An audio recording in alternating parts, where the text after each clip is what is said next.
Hi everyone, it's me again, Eric, and welcome back sa ating panibagong vlog. Tara po at samahan nyo naman ako in this short video. On the way nga po ako ngayon pa Villar at kailangan kong magpa-measure ng aking susuotin in the preparation for the upcoming event on month of April. Around 12 in the afternoon, sobrang init po ng panahon ngayon. Hindi ko nga po ma-open ang aking umbrella dahil sa sobrang lakas ng hangin na pwedeng ikasira ng aking payong. For me, sakto lang naman po yung weather condition ngayon. Combination ng mainit at mahangin na panahon. 20 to 30 minutes to walk before makarating sa may kalsada. Ito po yung isa sa mga old way na dinaraanan namin before na kahit papaano ay pwede pa rin nating daanan hanggang sa ngayon. Mas napapabilis nga po yung paglalakad ko while taking this video. Lakad dito, lakad doon, stop dito, stop doon.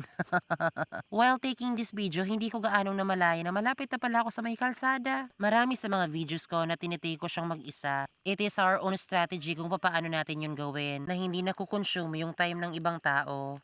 Siyempre, as humans, napapagod rin ho tayo. Kaya din po nating magpahinga paminsan-minsan. Tapos go with the flow naman. Parang paglalakad lang yan. Medyo maputik pa nga po in this area pero okay lang naman. I can wash my feet and slippers naman. Sa wakas ay nakarating na din po ako sa may kalsada. Waiting na lang ng masasakyan. Ayun lang naman po in this video. Thank you for watching. Bye-bye!